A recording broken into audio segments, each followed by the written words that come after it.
Maoist party పూర్తిగా పతనావస్థల దశలో ఉంది. ఎందుకంటే ఆపరేషన్ కగార్ అనేది మావోయిస్ట్ పార్టీని దేశవ్యాప్తంగా ఉక్కిరిబిక్కిరి చేస్తున్న అంశం. ఇప్పటికే అగ్రనాయకులను కోల్పోయింది. చాలామంది అగ్రనాయకులు లొంగుబాట పట్టారు. అంటే వాళ్ళకి అనారోగ్య సమస్యలు కావచ్చు, లేదంటే ఎన్కౌంటరు చేస్తారనే ఒక ఇష్యూ కూడా ఉన్నట్టుంది. ప్రస్తుతం స్టేట్ కమిటీ మెంబర్గా పనిచేసిన కంకనాల రాజిరెడ్డి అలియాస్ వెంకటేష్ బిట్టితో ఉన్నారు. నమస్తే అండి రాజిరెడ్డి గారు. మావోయిస్ట్ పార్టీ డౌన్ఫాల్ అనేది జరుగుతుంది. కానీ 28 ఏళ్ల పాటు సుదీర్ఘంగా మీరు పార్టీలో పనిచేశారు. ఏం సాధించారు అంటే రాజిరెడ్డి నుంచి ఏం సమాధానం వస్తుంది? ఏం సాధించడం అంటే భూస్వామ్య విధానంలో కొన్ని భూములు పంచడం, తర్వాత వాళ్ళ పెత్తందారితనాన్ని తొలగించడం, ప్రజల సమస్యలను కొన్ని పరిష్కరించడం, ప్రజలకు కొంత స్వేచ్ఛ కల్పించడం, ఇది మేము సాధించినటువంటి. కరెక్టే, ఒప్పుకోవచ్చు. అంటే 50 ఏళ్ళు ఉందా మీ పార్టీకి చరిత్ర? 5 దశాబ్దాలు. 5 దశాబ్దాలు ఉంది. ఒకనాటి దోపిడీ వ్యవస్థను, భూస్వామ్య వ్యవస్థను, లేదంటే ఒకటప్పటి దొరల పాలనను వ్యతిరేకిస్తూ చాలామంది మావోయిస్టు బాట పెట్టారు. కానీ అప్పుడు అంటే చాలా చూసి ఉంటారు మీరు. ఎందుకంటే మీ పెద్దపల్లి జిల్లా కిష్టంపేట కానీ ఆ గ్రామాలన్నీ, ఉమ్మడి కరీంనగర్ జిల్లాలో ఉన్న గ్రామాలన్నీ కూడా జనశక్తి కానీ అప్పుడు నక్సలైట్లు కానీ పెద్ద ఎత్తున వెళ్ళిపోయే పరిస్థితి. సో అంటే ఎందుకు అంటే ఇప్పుడు రాజిరెడ్డి కూడా మీరు కూడా అంటే మామూలుగా కుల ప్రస్తావన చేయాలి కూడా, రెడ్డి అనే బలమైన కులం నుంచే మీరు కూడా ఉన్నారు. ఎందుకని అంటే మీ మనసులో ఎందుకని వచ్చింది నేను పార్టీకి పోవాలి, ప్రజలను రక్షించాలనే ఆలోచన? అంటే ప్రజల్లో అప్పటికి భూస్వాములు చేసేటువంటి దౌర్జన్యాలు, దోపిడీ, అరాచకాలు, తర్వాత అన్ని కుటుంబాల మీద వేధింపులు అనేటువంటి అప్పటి వరకు జరిగినాయి. అప్పుడు కూడా జరుగుతున్నటువంటి ఉద్యమం అనేటువంటిది కొంత వచ్చిన తర్వాత కొంత వెనుకకు తగ్గుతున్నటువంటి పరిస్థితి కూడా వస్తున్నటువంటి క్రమం, అదొక మూమెంట్గా ఉంది అప్పుడు. ఓకే. దాంట్లోపల మా కుటుంబం కూడా చాలా ఇబ్బందుల పాలైంది. అంటే ఎందుకు మీకు ఏమైనా సంఘటనలు జరిగినాయా?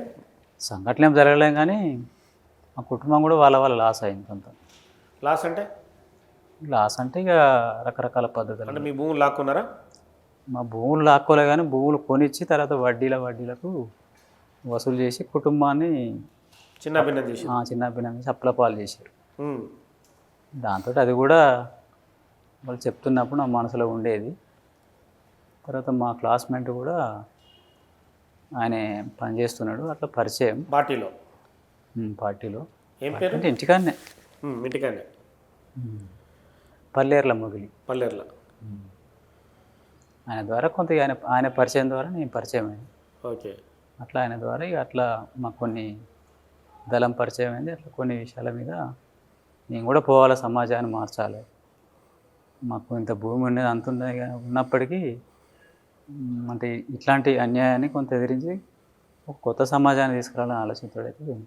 మీ తల్లిదండ్రులు వద్దని లేదా మరి? వాళ్ళు ఏడుస్తారు కదా, మీ తల్లిదండ్రులు, మీ అన్నదమ్ములు? మనం పోయేంత వరకు వాళ్ళకి తెలియదు. ఎప్పుడు తెలిసింది మరి వాళ్ళకి? నేను పోయినాక ఒక వారం రోజుల లోపల తెలిసి ఉంటుంది. అంటే కనబడతలేడు ఎందుకు అన్నటువంటి తెలుసు. అంటే తర్వాత ఎట్లా అర్థమైంది అనేటువంటి నాకు కూడా తర్వాత ఎటు పోయినాం అంటే ఇట్లా అని చెప్తే అప్పుడు తెలిసింది. పోలీసులు రాలేదు మరి మీ ఇంటికి? పోలీసులు వచ్చే ఉంటారు. ఇప్పుడు స్టేట్ కమిటీలో పనిచేశారు మీరు. ఇప్పుడు చాలామంది నాయకులు చూసి ఉంటారు మావోయిస్ట్ పార్టీలో. ఎట్లా ఉంటుంది అంటే మీరు అడవులలో తిరిగే క్రమంలో రోజు ఎన్ని కిలోమీటర్లు నడుస్తారు? మీకు అక్కడ షెల్టర్ దొరికితే ఒకవేళ మీకు పైన పోలీసులు అటాక్ చేస్తే అక్కడ ఉన్న పరిస్థితులు ఎలా ఉంటాయి? రోజు నడుస్తాం, వండుకుంటాం, తింటాం. ప్రోగ్రామ్ సుమారు ఎన్ని కిలోమీటర్లు నడుస్తారు? అంటే ఎన్ని కిలోమీటర్లు అంటే 5 నడవచ్చు, 6 నడవచ్చు, 10 నడవచ్చు. అక్కడ మనం ఎక్కడైతే ఏ ఊరికైతే పోవాలనుకుంటాం, లేదా ఒక ప్రాంతం నుంచి ఏ ప్రాంతం పోదాం అనే దాన్ని బట్టి 4 గంటలు నడవచ్చు, 3 గంటలు, అంటే ఒక 2 గంటలు ఒకసారి, ఒక 2 గంటలు ఒకసారి, అట్లా ఒక్కొక్కసారి ఎక్కువ కూడా నడుస్తాం. ఒకప్పుడు పెద్ద మీటింగ్లు పెట్టేవాళ్ళు కదా, రాష్ట్ర కమిటీ సమావేశాలని పెట్టేది కదా. సో అంటే మీకు ఒక సేఫ్ సైడ్ ప్లేస్ ఎంచుకొని పెడతారా? అక్కడ ప్రాంతంలో ఉన్న ప్రజలకు అనుసంధానంగా ఉంటూ ఒక ప్లేస్ ఎంచుకొని, అంటే ప్రజలతోటి కొంత సంబంధాలు ఉండి బలంగా ఉన్నటువంటి ప్రాంతంలో ఆ టెరైన్ అనుకూలతను చూసుకొని అక్కడ ఏదైనా మీటింగ్ కోసం ఏర్పాటు చేసుకుంటాం. ఇన్నేళ్ల మావోయిస్ట్ పార్టీలో సమాజానికి ఏం జరిగిందనేది చాలామంది క్వశ్చన్ చేస్తున్నారు. సమాజంలో మార్పు ఏమైనా వచ్చిందా మావోయిస్ట్ పార్టీ ఉండడం వల్ల? మావోయిస్ట్ పార్టీ వల్ల కొంత మార్పు వచ్చింది. తర్వాత మళ్ళీ నేను దెబ్బైన తర్వాత మళ్ళీ ఇంకొక రకమైన మార్పులు వచ్చినాయి. అంటే ఏ రకంగా? ఇక ప్రభుత్వం కొన్ని మేము వెనక్కి తగిన తర్వాత దెబ్బైన తర్వాత ప్రభుత్వం కొన్ని అభివృద్ధి కార్యక్రమం చేయడం కానీ సంస్కరణలు ప్రవేశపెట్టడం అలాంటి దాంతో ఇక కొద్దిగా ప్రభుత్వ ఆధీనంలోకి పోయి రోడ్ల వ్యవస్థ కానీ ఇవన్నీ రావడం అవును, ప్రజాస్వామ్య వ్యవస్థలో ఇలాంటివి జరిగినాయి. ఇప్పటికి కూడా ఆదివాసీలకు సంబంధించి ఊర్లలో రోడ్డు లేవు, వాళ్ళకి స్కూల్స్ లేవు, రేషన్ కార్డు లేవు. పార్టీల్లో వాళ్ళకి సంబంధించిన వాళ్ళే ఇప్పుడు హిడ్మా కానీ, ఇప్పుడు బడిసే దేవా కానీ, ఇంకో చాలామంది పేర్లు చెప్పాలంటే ఇప్పుడు మిశ్రా ఉన్నాడు సెంట్రల్ కమిటీలో, ఉన్నారా? ఎవరు? మిశ్రా. తెలియదు నాకు. సో వీళ్ళందరూ ఉన్నా కూడా అక్కడ డెవలప్ కాకపోవడానికి పరిస్థితి ఏంటి? డెవలప్ అంటే అందరూ ఒకే రకంగా బతకాలన్నటువంటిది కనబడుతుంది, కానీ ఈ రోడ్ల వ్యవస్థ తర్వాత ఈ హాస్పిటల్ ఇవన్నీ అయితేనో అట్లాంటి డెవలప్ లేదు. కానీ ఒక రోడ్డు ఒక దీన్నే చూసి మేమైతే డెవలప్ అనుకోం, కానీ ప్రజల జీవన విధానం ఎట్లా మెరుగులు ఉన్నాయి, అప్పటికి ఇప్పటికి ఎట్లా బతుకుతున్నారు, సరి సమానత్వంగా ఎట్లా బతకాలి, ఎట్లా ఉండాలనుకుంటే మేము దాన్ని డెవలప్ చేస్తాం. ఎక్కువ వీలైన మేరకు స్కూల్స్ ఎక్కడైతే మనకు అనుకూలంగా ఉంటాయో ఓకే అక్కడ ఇప్పుడు ఛత్తీస్గఢ్లో, అక్కడ జార్ఖండ్, బీహార్లో అక్కడ కొన్ని ఏర్పాటు చేసిరని తెలుసు, కానీ మనకు అంత నిర్దిష్టంగా తెలియదు. స్కూల్స్ పెట్టిరా? ఇక్కడ అయితే కొన్ని నడిపారు ఛత్తీస్గఢ్లో. అంటే మీ పార్టీకి సంబంధించిన నేతలే చదువులు చెప్పేవాళ్ళ? లేదు, గ్రామస్తులల్లా కొంతమంది చదువుకున్న వాళ్ళని వాళ్ళ ద్వారా ఇక్కడ చదువు చెప్పడం అంటూ నేర్పేది. మొత్తం ట్రైనింగ్ ఇచ్చి మా పార్టీ నుంచే ట్రైనింగ్ ఇస్తుంది వాళ్ళకు, అంటే ఎట్లా చెప్పాలి ఏంటనేటువంటి కొంత. వాళ్ళు ఆల్రెడీ చదువుకుంటారు కాబట్టి వాళ్ళ ద్వారా అట్లా చదువు నేర్పించింది చాలామంది. గవర్నమెంట్ స్కూళ్ళ కంటే కూడా మంచి చదువుకున్నారని చెప్తారు వాళ్ళు. అంటే ప్రభుత్వం ఒకటి ఆరోపిస్తుంది, మావోయిస్టులు అభివృద్ధి నిరోధకులు అనేది ఆరోపణ. నిజంగానేనా? అభివృద్ధి చేయనియరు మీరని అంటే మేము ఉన్న కాడ అంటే అభివృద్ధి కానియలేదు అంటే ఓవరాల్గా ఇప్పుడు జరిగే అది వాస్తవం కాకపోవచ్చు కాదు, ఎందుకంటే మేము ఉన్న కాడ మేము రానియలేదు అనుకుందాం, లేని కాడ అయితే అది అంతటా కూడా చేయలేదు కదా. దాన్ని బట్టి చూస్తే ఏంటంటే మేము ఉన్న కాడనే చేయడం అటువంటిది మా నుంచి ప్రజలు దూరం అవుతారు అట్లా చేయడం ద్వారా. మేము ఎక్కడ ఉంటామో అక్కడ చేయడానికి ఎక్కువ ప్రయత్నం చేస్తుంది. మిగతా కాడ కూడా జనరల్గా చేస్తుంది, మేము ఉన్న కాడికి ఎక్కువ కేంద్రీకరణ చేయడానికి ప్రయత్నం చేస్తుంది. ఇప్పుడు 5-6 రాష్ట్రాలు ఇప్పుడు విస్తరించింది అనుకుంటాం మావోయిస్ట్ పార్టీ. ఒక స్టేట్ కమిటీ కానీ సెంట్రల్ కమిటీ కూర్చున్నప్పుడు మీ విధి విధానాలు ఎలా ఉంటాయి? అంటే మీకు ఇన్పుట్స్ వచ్చి ఇక్కడ ఈ ప్రాంతంలో ఇట్లా ఉంది, ఈ నాయకుడు ఇట్లా చేస్తుండ అనేది చర్చకు వస్తుందా? అంతటికి ఎందుకుంటే ఏ రాష్ట్ర కమిటీ ఆ రాష్ట్ర కమిటీ మీటింగ్ ఎవరైనా సరే మీ స్టేట్ కమిటీ కూర్చున్నా కూడా అంటే ఎవరు చేసినా కూడా చర్చకు వస్తుంది. తప్పులు చేసినా ఒప్పులు చేసినా వాళ్ళకి ఇచ్చిన బాధ్యతని చేసే విషయంలో సరిగా అయిందా కాలంటే సమీక్ష చేసుకొని వాటి మీద తప్పులు ఒప్పులు ఉంటే సమీక్షలో రాసుకుంటాం, తర్వాత విమర్శ కూడా చేసుకుంటాం. అంటే వాస్తవం ఏం చేసినా ఇంకా ఎక్కడ మిస్టేక్ చేసినటువంటి స్వయమర్శ ద్వారా పరిష్కరించుకుంటాం. ఇప్పుడు ఎట్లా ఉంది అడవుల పరిస్థితి? అంటే కర్రెగుట్టలు కానీ, దండకారణ్యం కానీ, నేషనల్ పార్క్ కానీ, మహారాష్ట్ర అడవులు కానీ తిరిగే పరిస్థితి ఉందా మావోయిస్టులు? అక్కడి విషయం కూడా తిరిగే పరిస్థితి లేదు, అంటే ఓవరాల్గా తిరిగే పరిస్థితి లేదంతా. అంటే ఇక పోలీస్ క్యాంపులు ఎక్కువైపోయినాయి, కార్పొరేట్ సెక్యూరిటీ ఎక్కువైపోయింది. తర్వాత ప్రతి 3 కిలోమీటర్ల నుంచి 5 కిలోమీటర్ల లోపల ఒక సిఆర్పిఎఫ్ క్యాంప్, ఒక క్యాంప్ వేయడం, కొన్ని గ్రామాలలో అటాచ్గా 2 వేసుకోవడం. దాంతో కొంత ఎటు కదిలినా వెంటనే తెలిసిపోయేటువంటి దగ్గర అయిపోయినాయి కదా. ఈ గెరిల యుద్ధానికి దానికి కొంత దెబ్బతినటువంటి పరిస్థితి ఏర్పడింది. దానివల్లనే ఎక్కువ నష్టాలు జరిగింది. అంతకుముందు సమాచారం పోయిందంటే ఎక్కడికో వెళ్ళిపోయేది, ఇప్పుడు ఎక్కడ పోయినా ఒక పోలీస్ స్టేషన్ దాకుతుంది, అక్కడ కూడా దగ్గర అయిపోతుంది. తిరిగే పరిస్థితి లేదు ఇక. అట్లా తిరిగే పరిస్థితి తక్కువైంది. అంటే ఇప్పుడున్న మన పెద్దపల్లి జిల్లాకు చెందిన మల్లారాజురెడ్డి కానీ, బడే చొక్కారావు అలియాస్ దామోదర్ కానీ, దామోదర్ మీతోనే పనిచేసి ఉంటాడు స్టేట్ కమిటీలో. ఇప్పుడు గణపతి కానీ సీనియర్ మెంబరు, దేవుజీ కానీ కరీంనగర్ జిల్లా, ఉమ్మడి కరీంనగర్ జిల్లాకు చెందిన. సో మిగతా కొంతమంది మిగిలి ఉండవచ్చు, 16-17 మంది అని పోలీసు రికార్డులు చెప్తున్నాయి. వాళ్ళందరూ లొంగిపోయే అవకాశం ఏమైనా ఉందా? వాళ్ళ గురించి మనకు తెలియదు. ఇక్కడ దామోదర్ అయితేనో మేము కలిసి ఉంటాం కానీ ఉమ్. మల్లారాయరెడ్డి ఎక్కడ ఉంటో తెలియదు, గణపతి ఎక్కడ ఉంటో తెలియదు, వీళ్ళ విషయం మాకు తెలియదు కదా. ఇప్పుడు కంకణాల రాజిరెడ్డి ఏమైనా వాళ్ళ విజ్ఞప్తి చేస్తాడా? ప్రస్తుత పరిస్థితి బాగలేదు, లొంగిపోండి, జనజీవన స్రవంతిలో ఉండి ఉద్యమం చేద్దాం అనేది ఏమన్నా?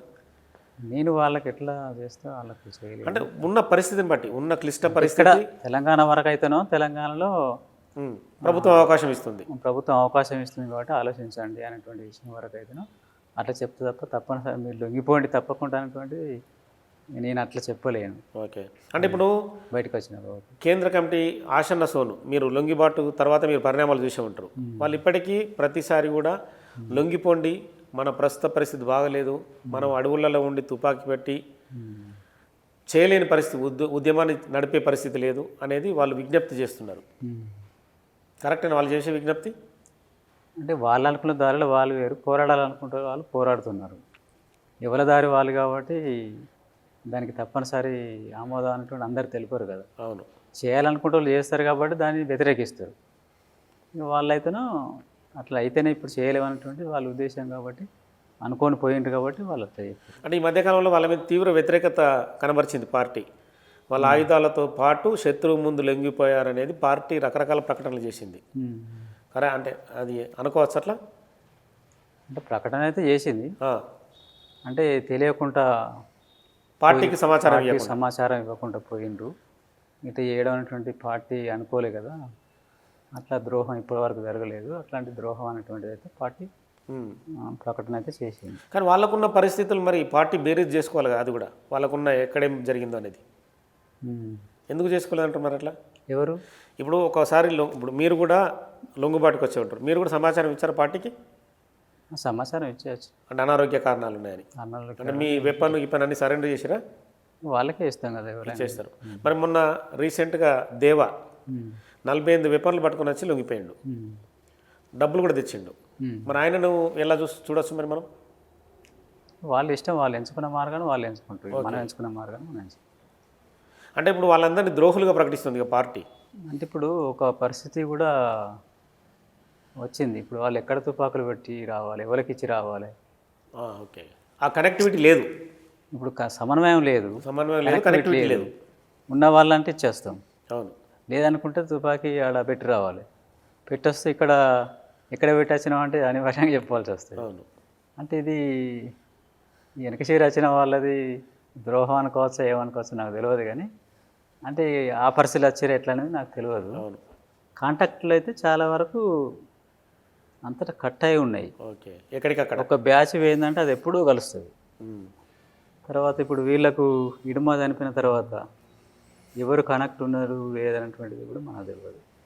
హిడ్మా ఎన్కౌంటర్ జరిగినప్పుడు మీ పార్టీలో ఉండి ఉంటారు, అవునా? పార్టీలో అంటే ఏ రకంగా పార్టీ విశ్లేషించింది ఎన్కౌంటర్ని? పట్టుకొట్టి కాల్చి చంపారనా, లేదంటే షెల్టర్ జోన్కి వెళ్ళినప్పుడు పట్టుకపోయి కాల్చి చంపారనా? మనకు తెలియదు, వాళ్ళు కమిటీ నిర్ణయించుకున్నారు. అంటే జనరల్గా మీ మధ్య కూడా చర్చకు వస్తుంది కదా, మీరు కూడా 10 మంది ఉన్నప్పుడు మాట్లాడుకుంటారు కదా. నేను అప్పటికి లోపల ఉన్నా కానీ పక్కకు ఉన్నా, నేను వాళ్ళందరితో లేని ఇక. ఓకే. అంటే కొద్దిగా అనారోగ్యం ఉన్నా కాబట్టి నేను పోతానన్నటువంటి దాంతో కొంత సేఫ్ జోన్లో ఉన్నారు. సేఫ్ జోన్ అంటే అక్కడే, కాకపోతే వాళ్ళు అటు ఇటు పోతారు కాబట్టి నేను ఎక్కువ నడవలేని పరిస్థితి ఉంటుంది.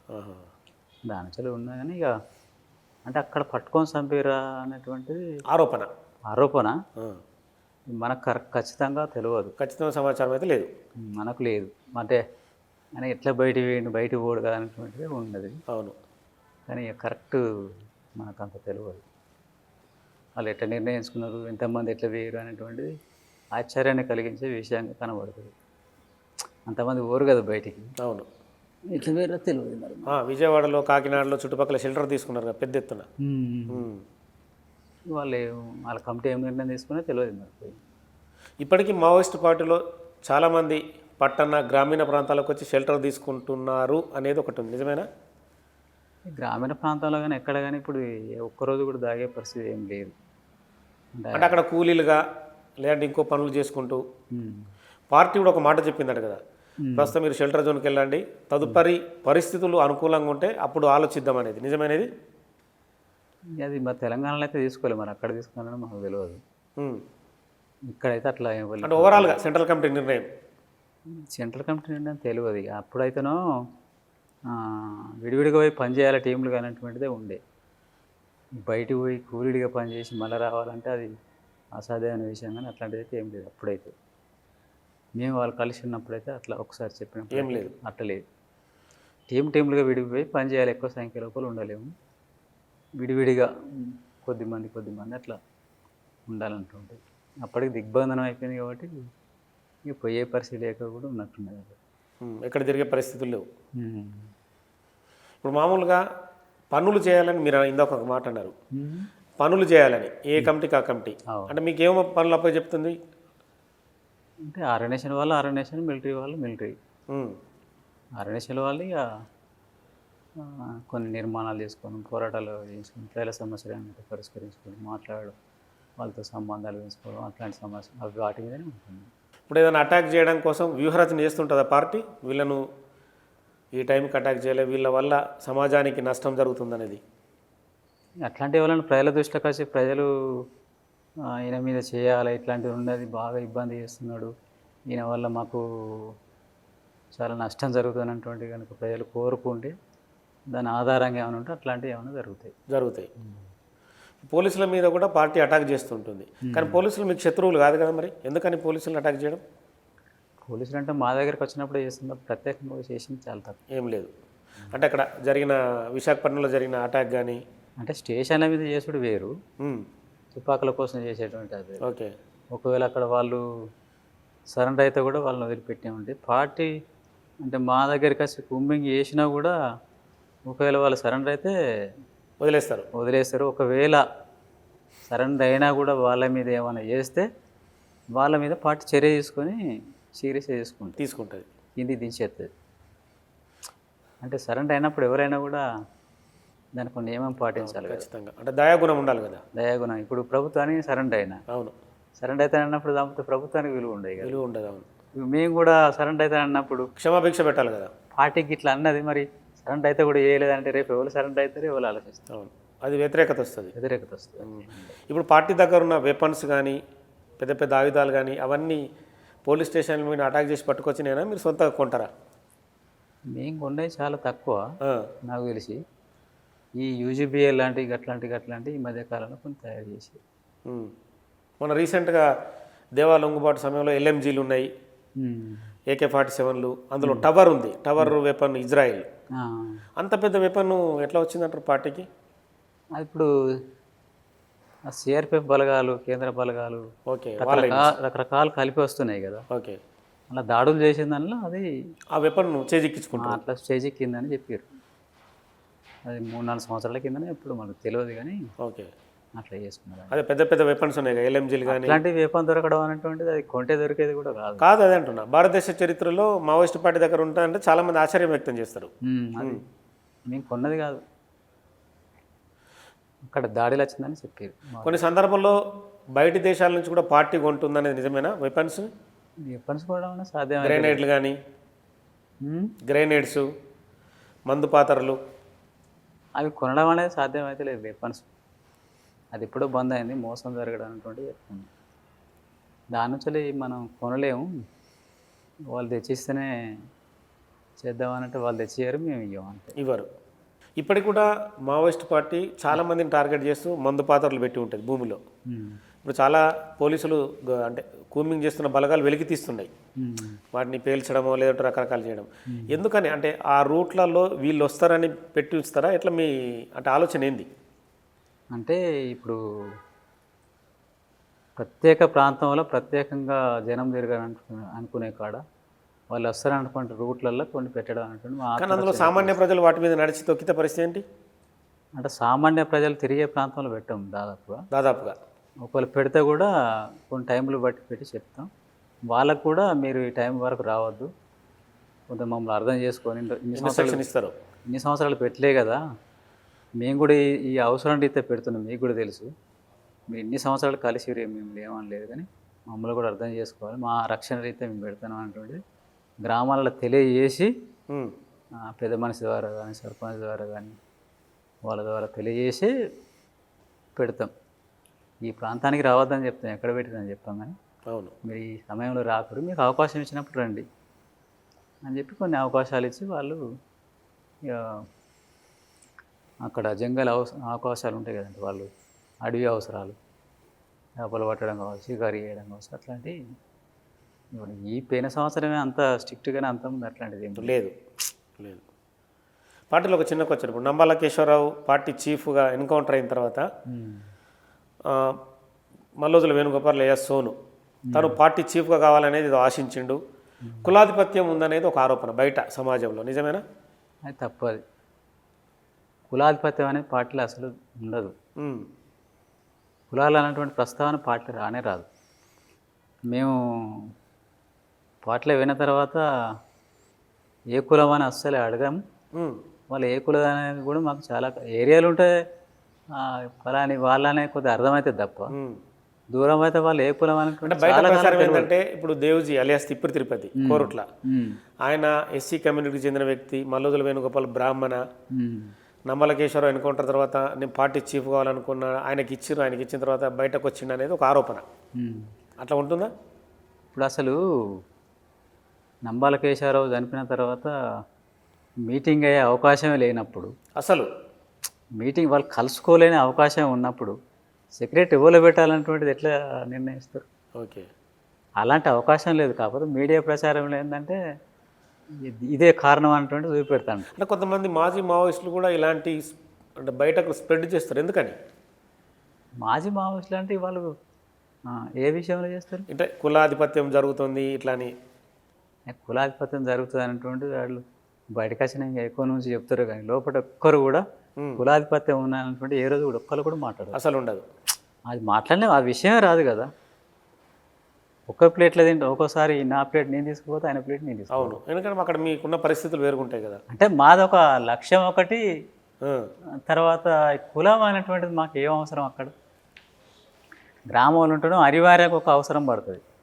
కుటుంబ నేపథ్యం నుంచి ఇంటికి వచ్చి కూర్చుంటే కూడా వాళ్ళు ఎందుకు నా కూర్చున్నారు, పిల్లలు నా భార్య వాళ్ళు ఎందుకు కూర్చొని అని తల్లిదండ్రులు అంటారు, కుల అంటారు. అవును. అక్కడ ఏం అవసరం, ఆ కులం ఎందుకు?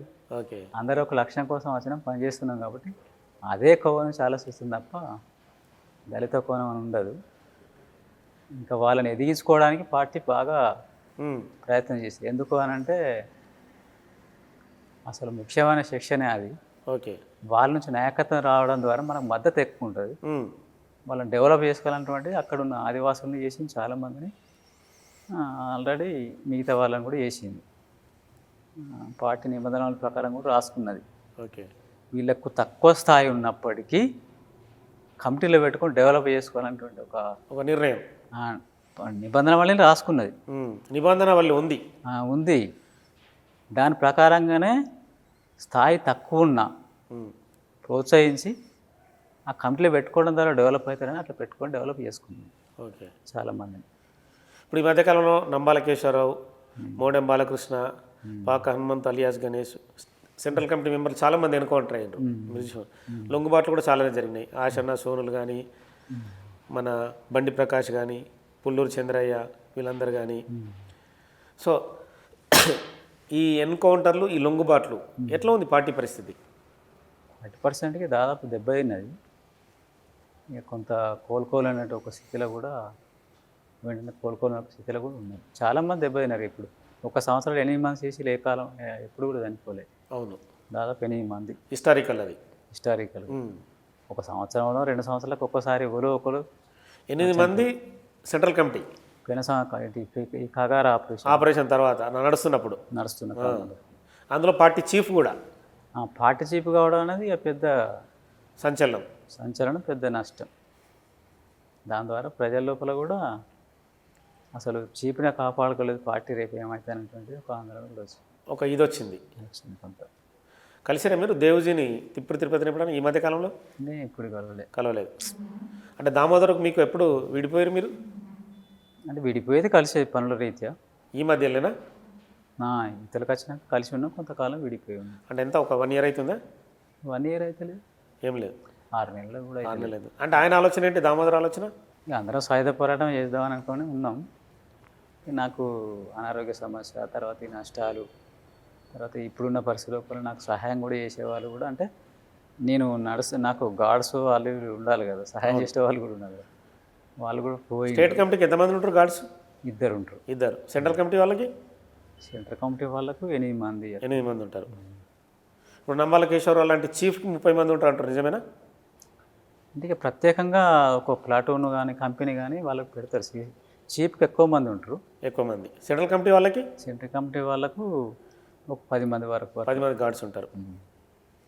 ముఖ్యమైన గార్డ్స్ వేరే, దాని ప్రొటెక్షన్గా వాళ్ళకు ఇంకొంతమంది ఉంటారు. వాళ్ళు విడిగా ఉండు కొంత పక్క పొంటే ఉంటారు కాబట్టి పక్కల పొంటే ఎక్కడో ఇతర మద్దతుతో ఉంటారు కదా వాళ్ళు. సాయుధ పోరాటం పూర్తిగా కనుమరుగయ్యే పరిస్థితి. ఇప్పుడు రాజిరెడ్డి కానీ, చంద్రన్న కానీ, బండి ప్రకాష్ కానీ, సరే చాలామంది చాలా చెప్తున్నారు మేము ప్రజా ఉద్యమంలో ఉంటాం, ప్రజల్లోకి వెళ్ళి పోరాడదాం అంటున్నారు. రాజిరెడ్డి కూడా అదే చేస్తాడా? అంటే ప్రజల కోసం బయట ఉన్నారు కదా ఇప్పుడు మీరు, సరే మీకు కొంత అనారోగ్యం ఉండవచ్చు, ప్రజల్ని చైతన్యవంతులు చేయడానికి బయట ఉండి మీరు ఇంకేమైనా కార్యాచరణ చేపడతారా? ఇప్పుడు వెంటనే అయితే నేను కార్యాచరణ చేపట్టే పరిస్థితి లేదు. పూర్తిగా అనారోగ్యం గురైనా కాబట్టి నాకు చాలా టైం పడుతుంది. ప్రజల వైపు ఉండి ప్రజల పక్షాన ఉండి ప్రజలు చేసేటువంటి కార్యక్రమంలో పాల్గొనడం, వాళ్ళకి ఏమన్నా జరిగితే ప్రభుత్వ పరంగా మాట్లాడడం అనేటువంటి తర్వాత ఏమైనా అక్కడ ఉన్న పరిస్థితిని బట్టి ఆలోచించాలి. ఓకే. ఇప్పటికి కూడా చారిత్రాత్మక స్తూపాలు అన్నిటిని కూడా కూల్చివేయబడుతున్నాయి మొత్తం అడవులలో. ఏం చెప్పదలుచుకున్నారు మీరు? ప్రభుత్వం అది ఉండద్దనేటువంటి విధ్వంసం చేసినప్పుడు మేము ఏం చెప్తాం?